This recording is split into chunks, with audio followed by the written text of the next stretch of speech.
Hello everyone, welcome to part 2 of Mice and Men.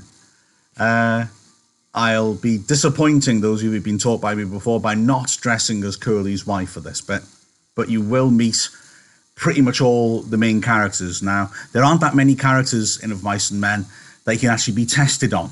And the beautiful thing about English GCSE literature is that basically you will... there's a limited amount of things that they can ask you. They can ask you about themes or characters or relationships, and the relationships bit you will know if you know the characters. And there's not many characters in any of the books you should have for English literature that you can actually be tested on. So there's only 3 in Heroes. There's the Burlings and the Inspector in Inspector Calls. Don't bother swatting up an Edna, please.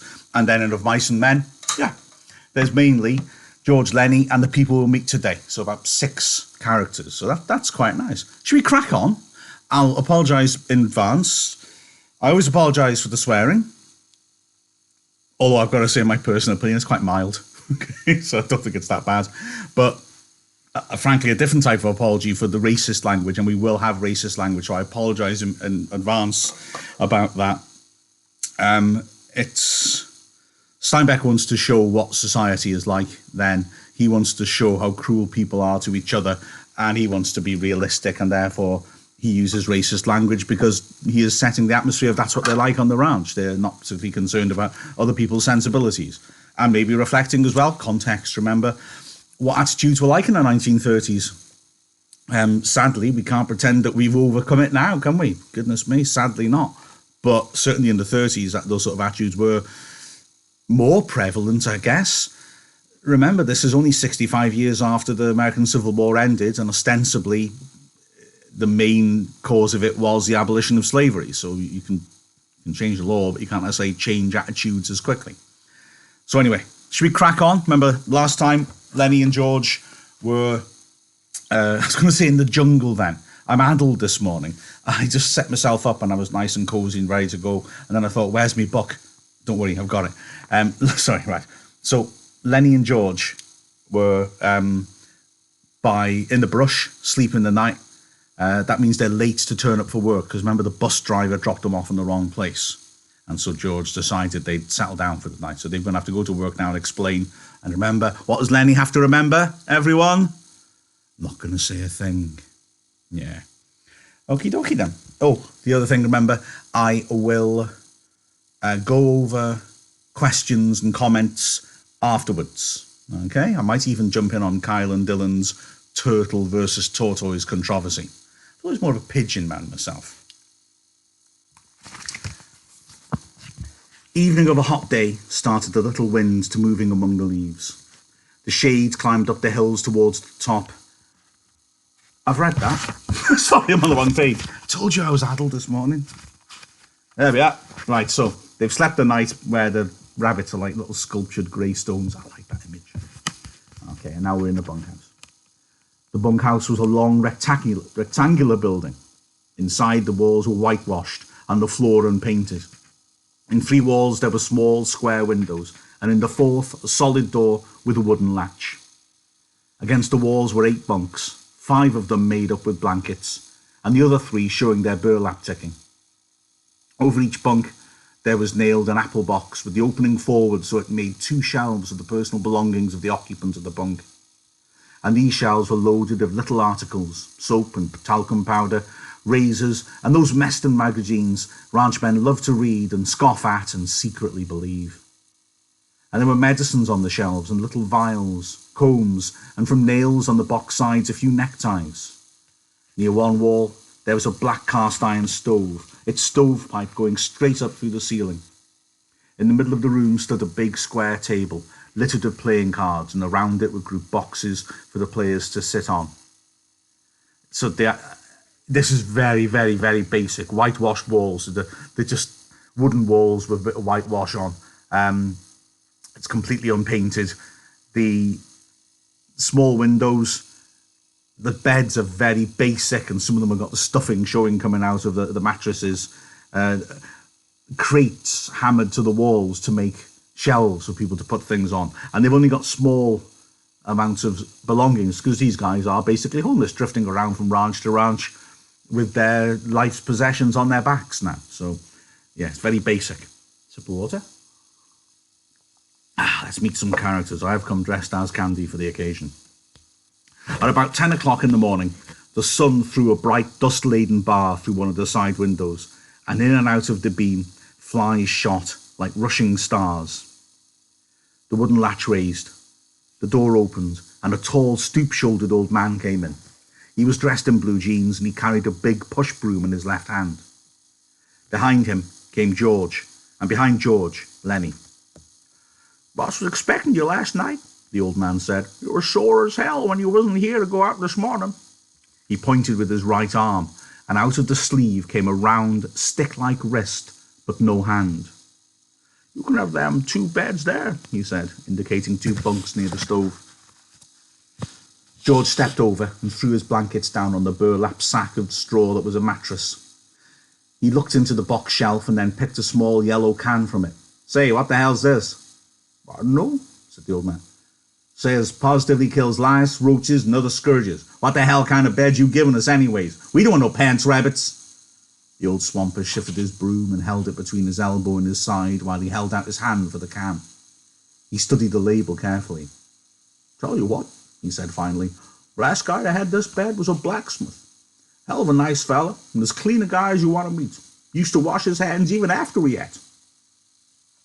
"Then how come he got greybacks?" George was working up a slow anger. Lenny put his bindle on the neighbouring bunk and sat down. He watched George with open mouth. "Tell you what," said the old swamper, "this here blacksmith, name of Whitey, was the kind of guy that would put that stuff around, even if there wasn't no bugs, just to make sure, see? Tell you what he used to do. At meals, he'd peel his boiled potatoes, and he'd take out every little spot, no matter what kind, before he'd eat it. And if there was a red splotch in an egg, he'd scrape it off. Finally quit about the food. That's the kind of guy he was. Clean. He used to dress up Sundays even when he wasn't going no place. Put on a necktie even, and then sit in the bunkhouse." "I ain't so sure," said George skeptically. "Why'd you say he quit for?" The old man put the yellow can in his pocket, and he rubbed his bristly white whiskers with his knuckles. "Why, he just quit, the way a guy will. Says it was the food. Just wanted to move. Didn't give no other reason but the food. Just says, give me my time one night, the way any guy would." George lifted his tick and looked underneath it. He leaned over and inspected the sacking closely. Immediately, Lenny got up and did the same with his bed. Finally, George seemed satisfied. He unrolled his bindle and put things on the shelf, his razor and bar of soap, his comb and bottle of pills, his liniment and leather wristband. Then he made his bed up neatly with blankets. The old man said, "I guess the boss will be out here in a minute. He was sure burned when he wasn't here this morning. Come right in when we was eating breakfast and says, 'Where the hell's them new men?' And he gave the stable buck hell too." Apologies, like I mentioned at the start, he is the first example of racist language. I do apologize. George patted a wrinkle out of his bed and then sat down. "Give the stable buck hell?" he asked. "Sure. You see, the stable buck's a nigger." "Nigger, huh?" "Yeah, nice fella too. Got a crooked back where a horse kicked him. The boss gives him hell when he's mad, but the stable buck don't give a damn about that. He reads a lot. Got books in his room." "What kind of guy's the boss?" George asked. "Well, he's a pretty nice fella. Gets pretty mad sometimes, but he's pretty nice.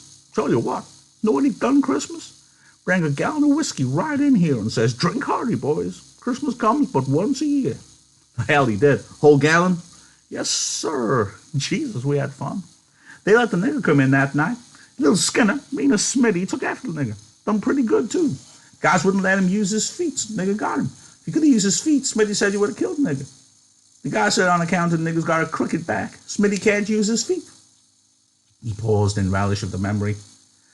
"After that, the boys went into Soledad and raised hell. I didn't go in there. I ain't got the poop no more." So, okay, we've met Candy. And Candy is... sorry. Bit of a throat on me today. Candy's the swamper, so he's the guy who cleans up in the ranch. He's an old man. He's only got one hand. So you've seen all this. We will see issues of prejudice about Candy, both in terms of age and disability. He seems friendly.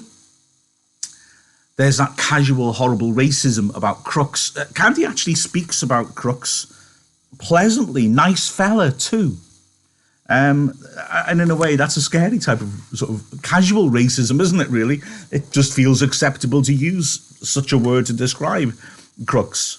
He's not even using it as an attack or an insult. He's just seeing it as that's the way you say it, which is shows racism is ingrained in society then, doesn't it? It's not used knowing it's a bad word. It's used casually as if it's just the right word. So that's a different form of racism, isn't it?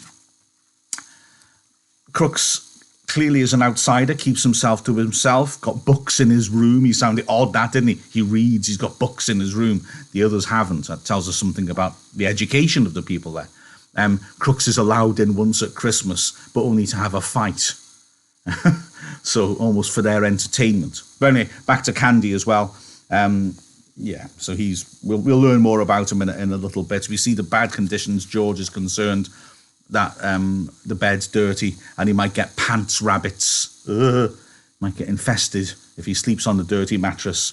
But Candy's managed to calm him down. He mentions the boss as well, and we'll meet the boss in a moment. But don't get too attached to the boss. He only appears the once in the book.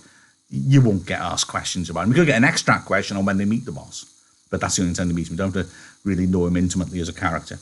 Okay. Lenny was just finishing making his bed. The wooden latch raised again and the door opened. A little stocky man stood in the open doorway.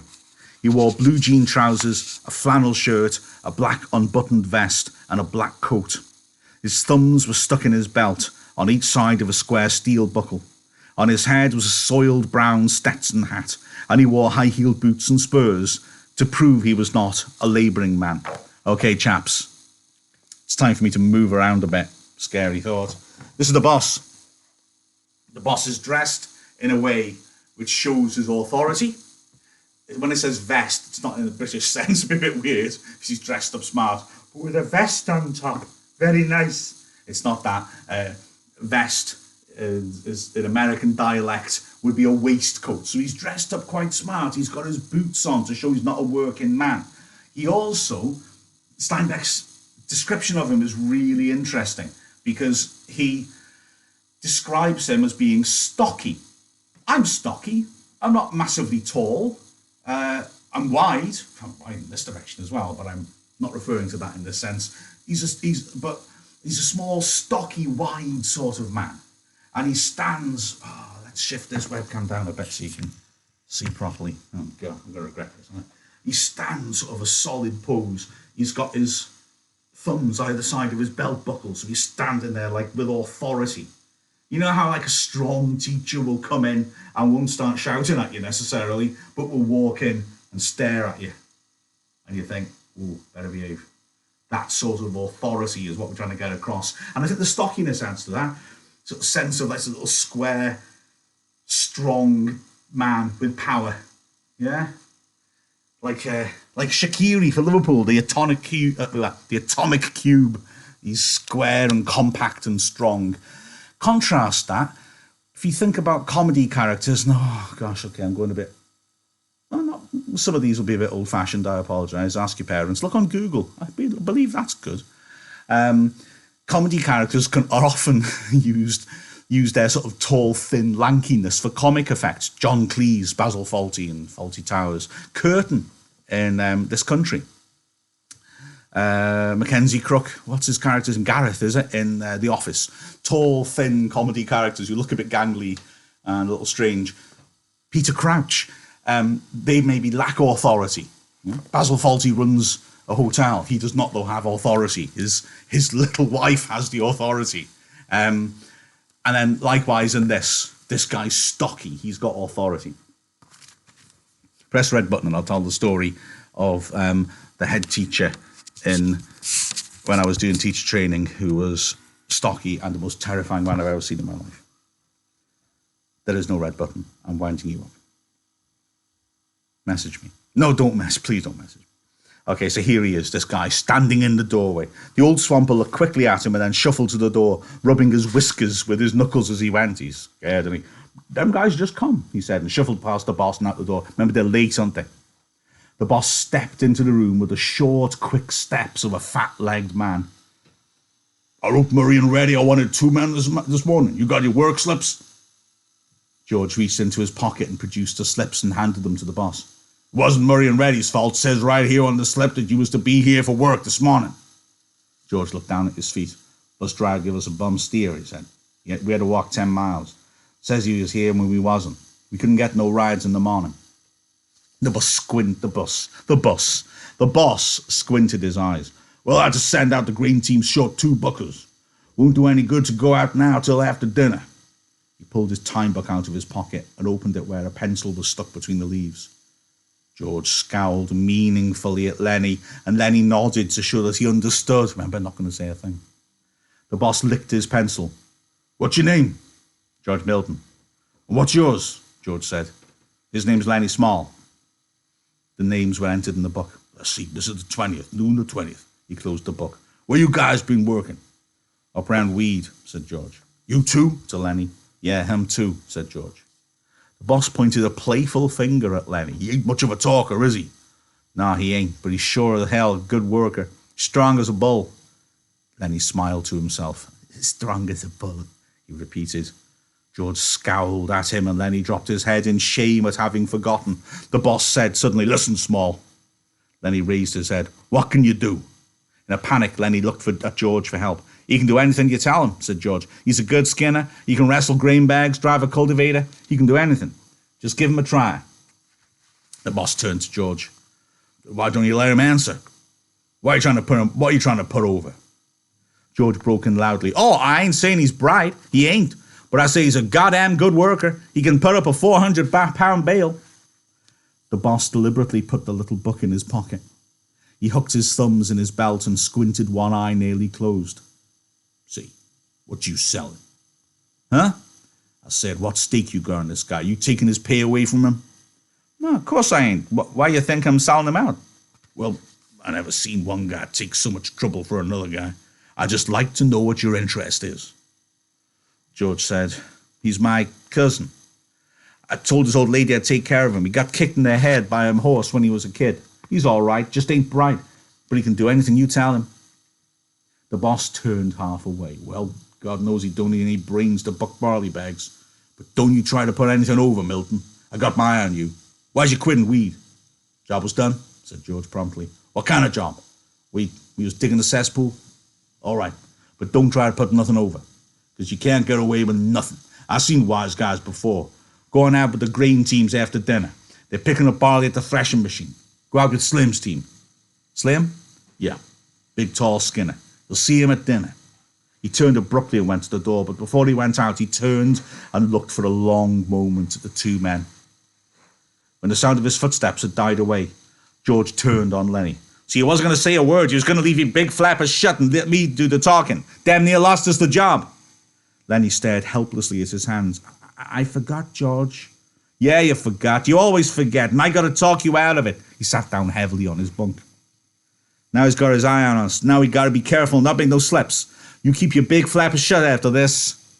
He fell morosely silent. George, what you want now? I wasn't kicked in the head with no horse, was I, George? Be a damn good thing if you was, George said viciously. Save everybody a hell of a lot of trouble. You said I was your cousin, George. Well, that was a lie, and I'm damn glad it was. If I was a relative of yours, I'd shoot myself. He stopped suddenly, stepped to the open front door, and peered out.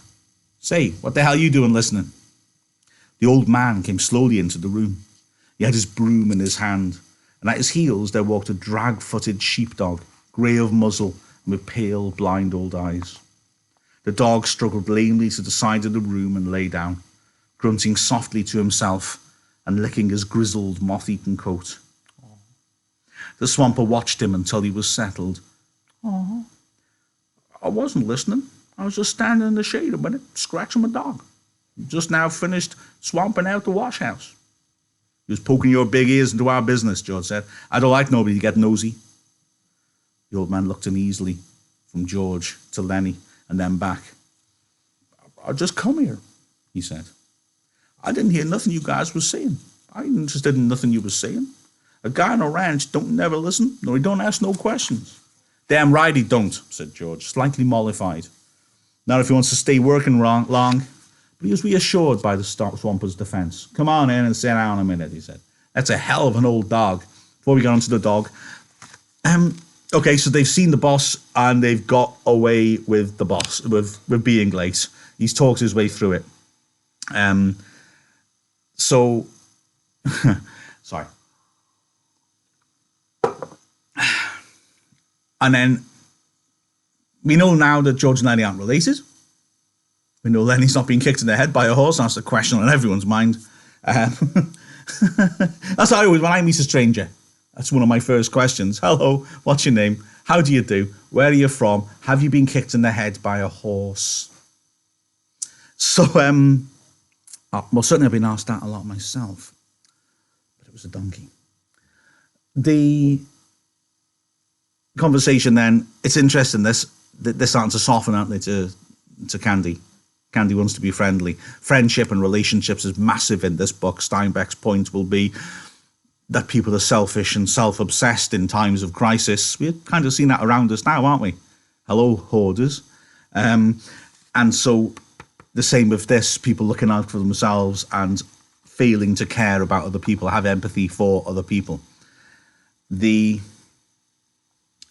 they're starting to soften towards Candy, and there's a relationship going here. I would argue that after George and Lenny, the strongest relationship in this book is Candy and his dog, it's a sweet relationship. But yeah, just have a look at it. I can see, I'll come back to the comments afterwards, but I can see, Ruben and Kyle having a top quality conversation about stuff. And David as well. Talking about calling people by the last name back then. I want to have a little think about that. That's a brilliant question, David. Are people, but like I said, Steinbeck's trying to say that people aren't close. So perhaps he's partly doing that by them not using first names to each other. Let's think, we never learn Crooks's first name. We never learn Candy's first name. I guess Candy's a nickname. Crooks could be because the crooked back. I don't think it is, actually, though. Curly is a nickname. So I suppose nicknames, but yeah. We know George Lenny's first names, but that's it, isn't it? Use of names is quite interesting, as we'll see in a bit with Curly's wife. Anyway. Let's go on a bit more. We're talking about, he's just met the dog, yeah? He's asking about the dog.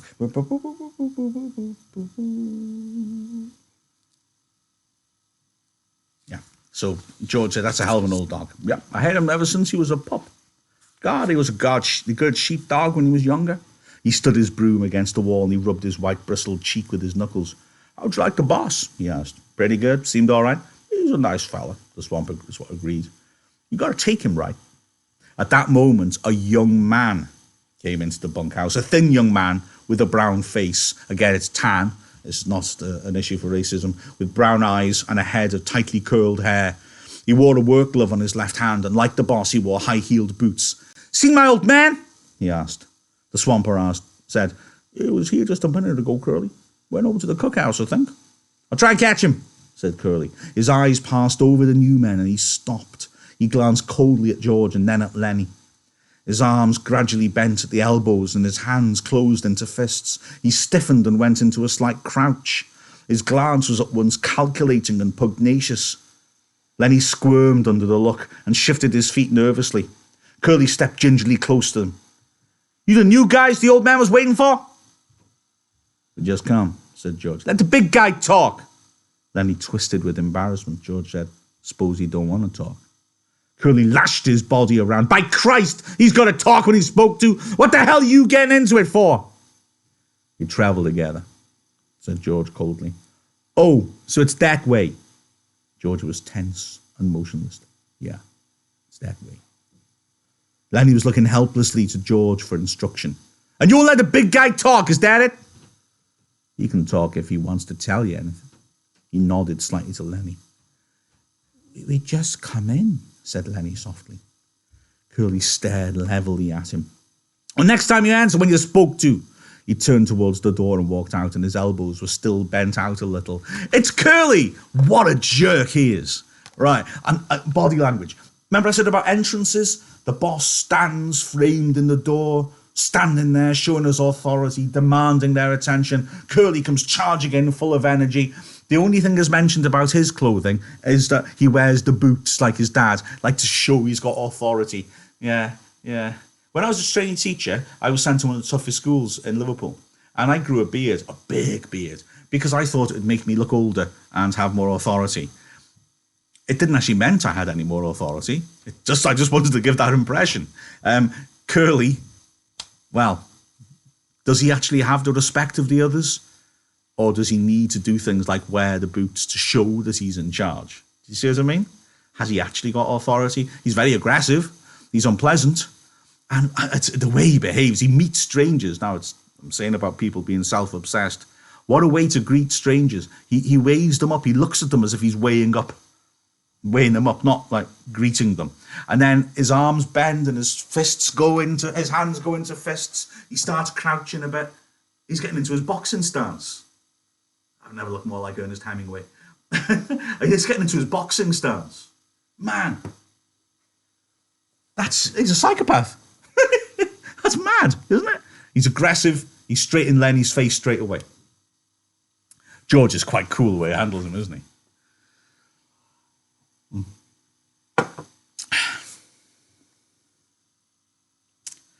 So Curly's gone. George watched him out, and then he turned back to the swamper. Say, what the hell's he got on his shoulder? Lenny didn't do nothing to him.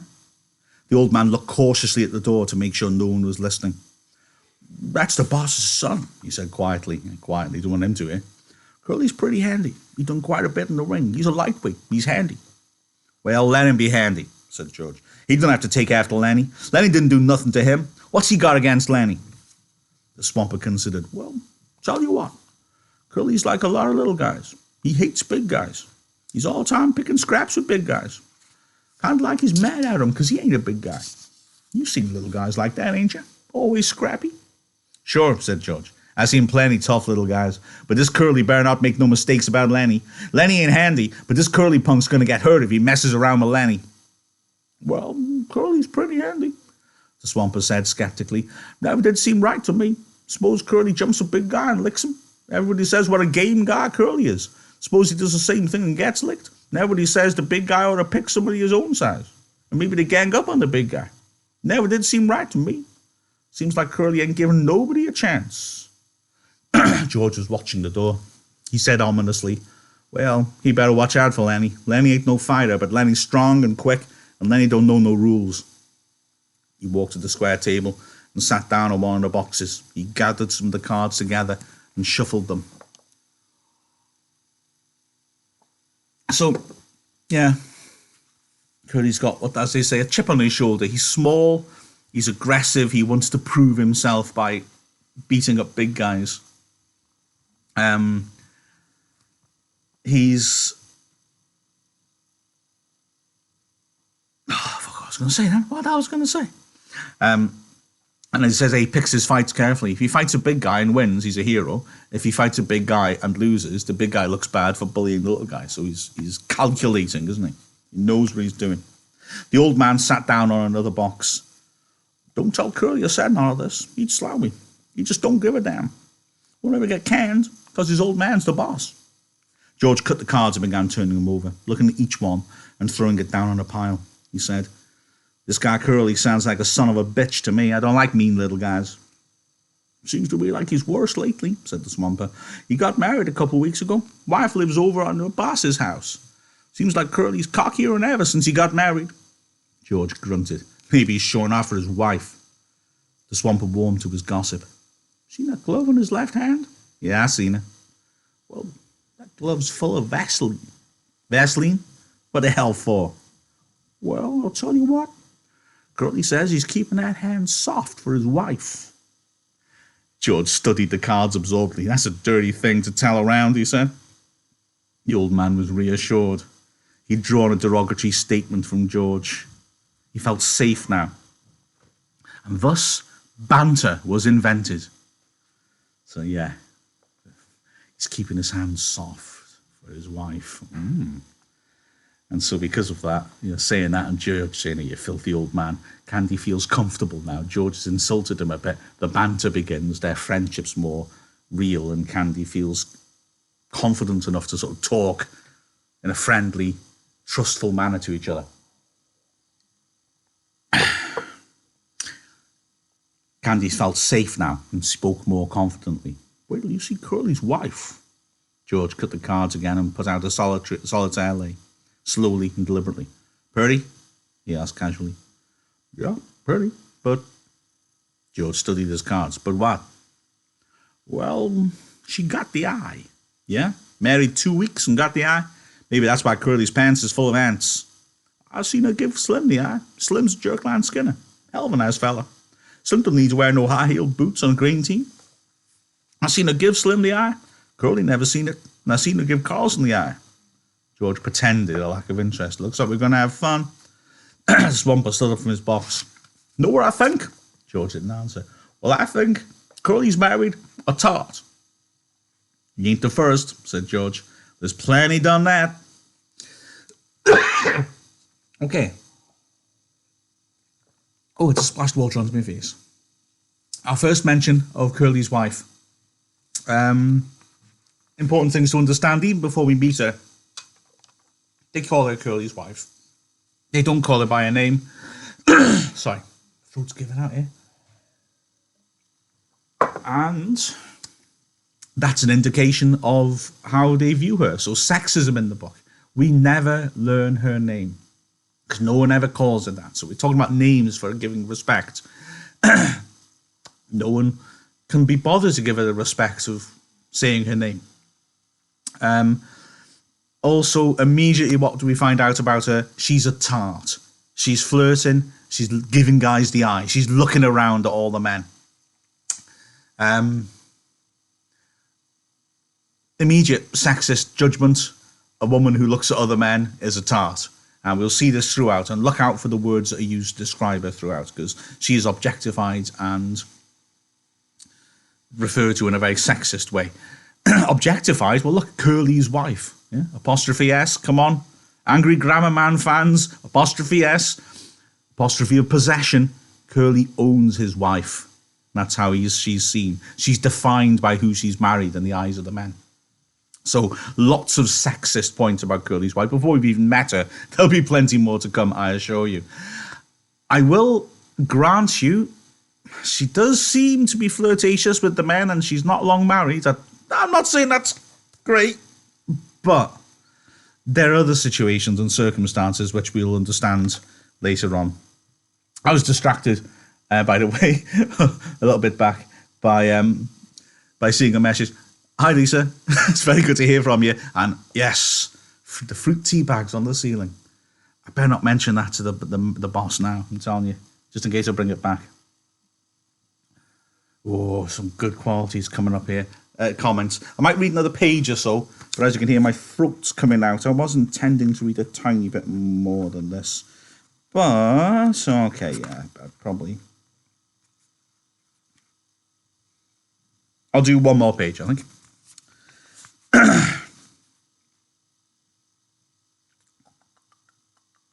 The old man moved towards the door, and his ancient dog lifted his head and peered about, and then got painfully to his feet to follow. I've got to be setting out the wash basins for the guys. The teams will be in before long. You guys going to buck barley? Yeah. You won't tell Curly nothing I said? Hell no. Well, you look her over, mister. You see if she ain't a tart. He stepped out the door into the brilliant sunshine. And more racist language in this paragraph, I apologise. George laid his cards thoughtfully, turned his piles of 3. He built 4 clubs on his ace pile. The sun square was on the floor now, and the flies whipped through it like sparks. The sound of jingling harness and the croak of heavy-laden axles sounded from outside. From the distance came a clear call. Stable Buck! Oh, Stable Buck! And then, where the hell is that goddamn nigger? George stared at his solitaire lay. Then he flounced the cards together and turned around to Lenny. Lenny was lying down on the bunk watching him. Look, Lenny, this here ain't no setup. I'm scared.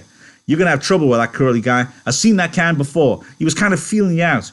He figures he's got you scared and he's going to take a sock at you the first chance he gets.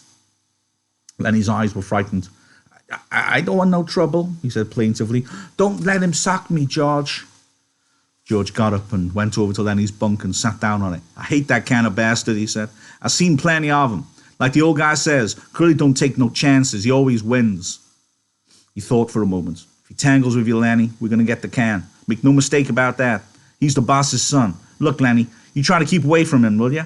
Don't never speak to him. If he comes in here, you move clear to the other side of the room. Will you do that, Lenny? I don't want no trouble anymore. I never done nothing to him. Well, that won't do you no good if Curly wants to plug himself up for a fighter. Just don't have nothing to do with him. Will you remember? Sure, George. I ain't going to say a word. Sound of the approaching grain teams was louder. Thud of big hooves on hard ground. Drag of brakes and the jingle of trace chains. Men were calling back and forth from the teams. George, sitting on the bunk beside Lenny, frowned as he thought. Lenny asked timidly, You ain't mad, George? I ain't mad at you. I'm mad at this here Curly bastard. I hope we was going to get a little steak together. Maybe $100. His tone grew decisive. You keep away from Curly, Lenny. Sure I will, George. I won't say a word. Don't let him pull you in, but if the son of a bitch socks you, let him have it. Let him have what, George? Never mind. I'll tell you when. I hate that kind of guy. Look, Lenny, if you get in any trouble, you remember what I told you to do? Lenny raised up his elbow, his face contorted with thought. Then his eyes moved sadly to George's face. If I get in any trouble, you ain't going to let me tend the rabbits. It's not what I meant. You remember where we slept last night, down by the river? Yeah, I remember. Oh, sure, I remember. I go there and hide in the brush. Hide till I come for you. Don't let nobody see you. Hide in the brush by the river. Say that over. Hide in the brush by the river. Down in the brush by the river. If you get in trouble. If I get in trouble. A brake screeched outside. A call came. Stable Buck! Oh, Stable Buck! George said. See her over to yourself, Lenny, so you won't forget it. I'm going to stop there, because the next bit's Curly's wife coming in. I have scarred so many generations of pupils by reading the bit where Curly's wife comes in. That feels like a good point to start off with. Oh, man. Okay, let's have a quiz. Comments. Pardon me just a second. Right. Right. Hi, Dominica. Well done, Ruben, listening for those notes. Kyle's enjoyed our beautiful tune. Copyright free, like everything else I do. Sure. Yeah, we've addressed David's really good point. Ruben and Kyle did as well about use of last names. Names are important. Do we learn Slim's first name? Slim's his nickname, so no. I'm just trying to think. No, all the names, you never learn any full names as such, apart from George Milton, Lenny Small. And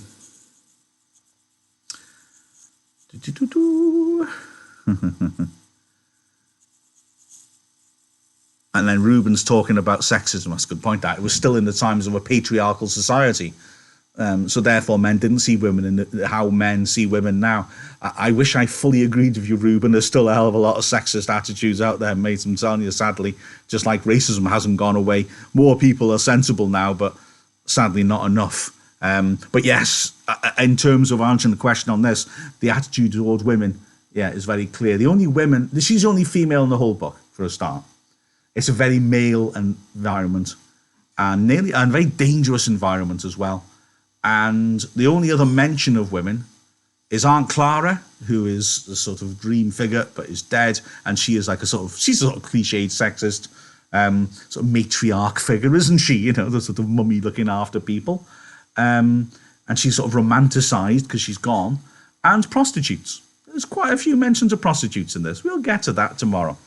Okie dokie. Okay, Bernadette was saying, who's the actual boss? Right, sorry, apologise.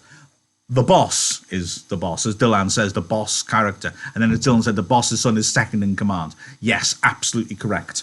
The Curly is the son of the boss. He feels to me like a jumped up little twit. My wife used to be an English teacher. She's over there. Emma! Curly in Of Mice and Men. He's a jerk, isn't he? Yes, he is. He's a horrible man. And would you say he lacks, the boss has a sense of authority. Curly probably is, as who was it? Dylan is saying, second in command, but he lacks authority, I think, doesn't he? Would you say? Have you met Slim yet? He's not quite yet. No, he seems more like a boss-like figure later. Yeah, that's true. That's a good point. So Slim has authority. He's earned authority, and yet, strictly speaking, I suppose Curly will be seen as the one who's next in command or next to run the farm when the boss jacks her in. Yeah. Would you agree? Yes. Nice one. Let's see what else are things we've said. There you go. Specialist interventions there.